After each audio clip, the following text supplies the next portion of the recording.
Welcome in, everybody, to another edition of Road to the Dome, brought to you by Saints TV. I'm not your average Joe, and it's playoff time in Iowa. We made it to the round of 16 in Class A. 8 games across the state, 16 programs still chasing a shot for a ticket to the Unidome. In a couple of weeks, we've got powerhouse programs, rematches, and a few Cinderella stories trying to make some noise on Friday night. We'll break down every matchup, look at some team stats, key players, storylines, and make a prediction for each game. Grab your coffee, your playoff bracket, and a little popcorn. Let's get into it.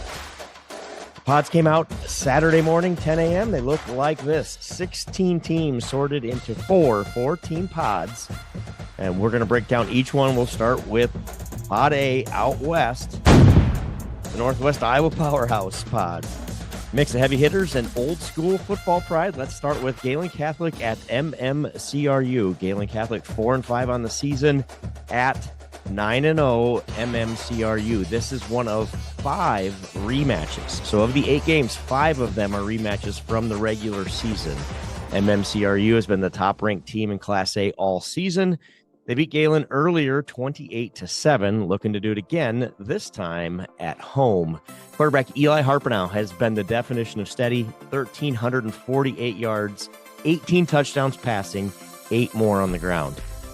He's got a deep cast around him. Michael Schmillen has 8 receiving touchdowns, 7 interceptions defensively. So 8 touchdowns and taking it away 7 times for Mr. Schmillen.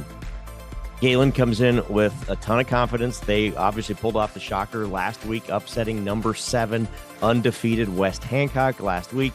Wyatt Cones ran for 2 touchdowns in that win. He's closing in on 1,000 rushing yards for the season. MMCRU's defense has been elite, holding West Sioux to just 7 points earlier this season in what was the district title game in their district. They have 20 interceptions as a team. Yeah, that's right. That's 20. That's more than 2 a game. I think they'll wear Gehlen Catholic down again. MMCRU by 2 scores. The Royals move on.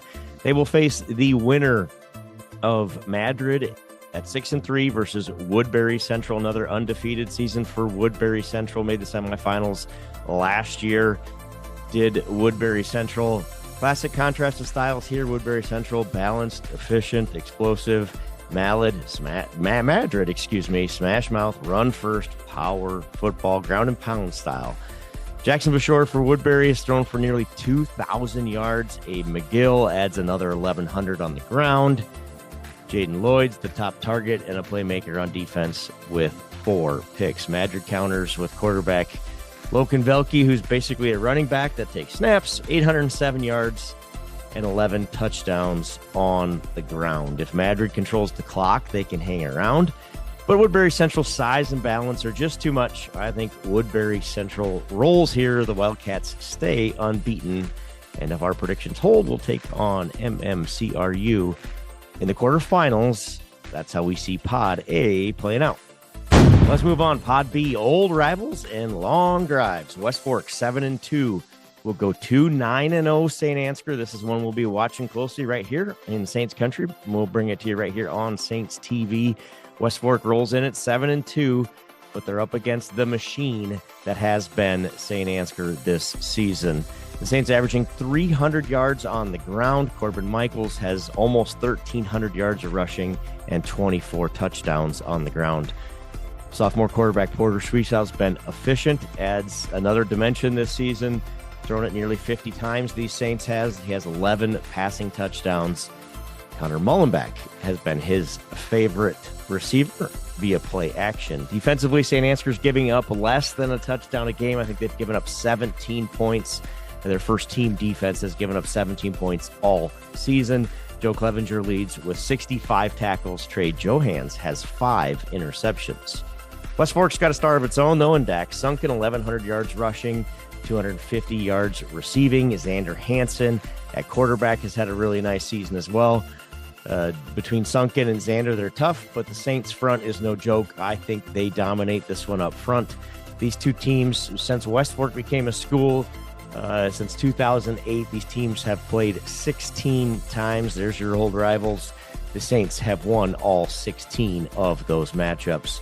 The Saints are balanced, physical, and built for November. Saints 35-7 over West Fork.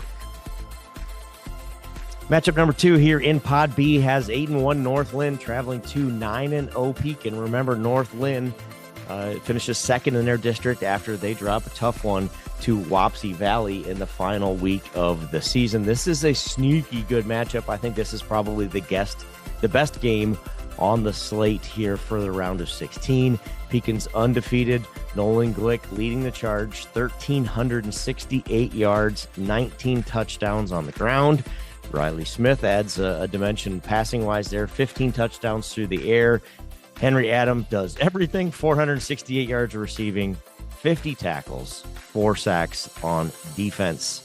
For North Linn, they're led by quarterback Will Sommerfeld, one of the best dual threats in the class, 763 yards of passing, 582 yards rushing, 26 touchdowns for Will Sommerfeld. This one feels like a slugfest, physical line play, maybe a little clock management, field position. Of course, turnovers, always huge in the postseason.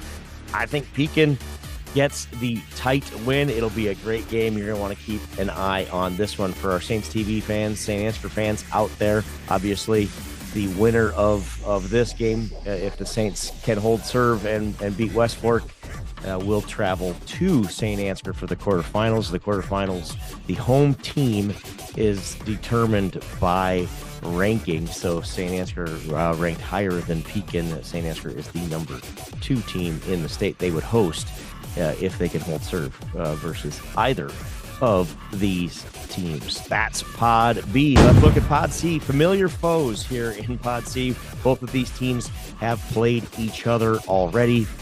Headed into the playoffs, district rematch here with ACGC coming in 9-0 versus Mount Ayr. ACGC wins the first one 28-20, and obviously they haven't lost since. True single wing throwback football. Joe Crawford has 1,000 yards rushing. Brexton Schneider adds 869 yards on the ground. ACGC has gone to the air just 11 times all season. Linebacker Xander Hardwood has 47 tackles and has been a monster on defense. For Mount Ayr, they've got balance. That's what they've got going for them here in this matchup. Dylan Thompson, 1,000 yards rushing. Jackson Ruggles, steady at quarterback. And Alder Reed has made plays all over the field. They can score. They just dropped 55 in round 1. But ACGC's defense has been stout. I think in a similar style to that first game, ACGC by a touchdown in this one. Game 2 in Pod B. More familiar foes. Another rematch. 5-4 Sibley-Ocheyedan at West Sioux. Comes in 8-1. Another chance at redemption for Sibley-Ocheyedan. West Sioux's only loss came to MMCRU, the number 1 team. That was a 14-7 game. They've looked super sharp since. Quarterback Blake Wiggins has thrown for over 1,400 yards and 20 touchdowns. Braylon Lopez is the engine with 1,000 yards rushing, 487 yards receiving. He's what you call a mismatch guy. For Sibley-Ocheyedan, Hunter Kaufman, dual threat quarterback, 2,200 yards, 24 touchdowns. I think West Sioux's defense is fast and physical, 60-plus tackles for loss on the season and 20 sacks. Too much speed, too much balance. West Sioux rolls over Sibley-Ocheyedan. Let's move on to Pod D. Heavyweights collide here. Some names, if you followed Iowa high school football for years, that you are familiar with. Maquoketa Valley, 7-2, travels to Wapsie Valley, comes in 9-0 after that big win in the last week of the season over North Linn. 2 physical teams, 2 great running backs in this matchup. For Wapsie Valley, it's Hunter Curley, 1,786 yards and 27 touchdowns. That's not a mistake. That's not a typo. 1,786 yards, 27 touchdowns for Hunter Curley. Quarterback Caleb Hogan adds balance with 11 passing touchdowns.